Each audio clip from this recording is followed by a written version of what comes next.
আজকে সোশ্যাল মিডিয়াতে প্রবেশ করলেই একটি বিষয় খুব ফোকাস খাচ্ছে। তা হচ্ছে বর্তমান সময়ে দেখা যায় একদল লোকের আবির্ভাব হয়েছে, তারা বলে আমরা নাকি তাওহীদ প্রতিষ্ঠাকারী। আরে ভাই, আপনি যদি তাওহীদ প্রতিষ্ঠাকারী হয়ে থাকেন, আপনার নিজের মধ্যেই তো নবীর কোনো সুন্নত নাই। আপনার নিজের মধ্যে নাই দাড়ির কোনো সুন্নত, না আছে লেবাসের কোনো সুন্নত। কথার একটু বাকপাটু তো থাকলেই কি তাওহীদ প্রতিষ্ঠাকারী হওয়া যায়?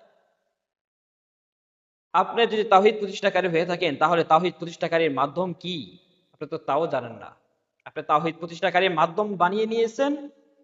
কোন আলেম ধর্ম ব্যবসা করলো, কোন আলেম ওয়াজে গিয়ে কত টাকা নিল, কোন আলেম মসজিদের জন্য টাকা উঠালো, কোন আলেম মাদ্রাসার জন্য টাকা উঠালো, এটা হচ্ছে আপনার তাওহীদ প্রতিষ্ঠাকারীর মাধ্যম।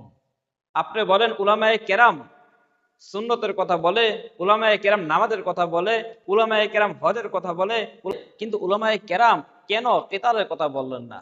আপনি এই কেতাল শব্দটাকেও সহিভাবে বলতে পারেন না। আপনি এটাকে বলেন কেতাল কেতাল। কেতাল কোথায় লেখা আছে এটা আমাকে দেখাবেন। আপনার কাছে আমার এই প্রশ্নটা রয়ে গেল। দ্বিতীয়ত আরেকটি প্রশ্ন, কোনো মাহফিল করার জন্য, কোনো মাহফিলের প্যান্ডেল সাজানোর জন্য, কোনো মসজিদ করার জন্য মানুষের কাছ থেকে কি জন্য টাকা চাওয়া হয়? মাহফিলের প্রোগ্রাম করার জন্য, মাহফিলের স্টেজ বানানোর জন্য কি জন্য মানুষের কাছ থেকে টাকা নেওয়া হয়? আপনার কাছে আমার একটি প্রশ্ন, আপনি যে এত বড় বড় প্রোগ্রাম করেন, এটা কি আপনার নিজের সম্পত্তি থেকে খরচ করেন? আপনি এটার টাকা কোথায় থেকে পান? এটার উত্তর আমাকে দিবেন।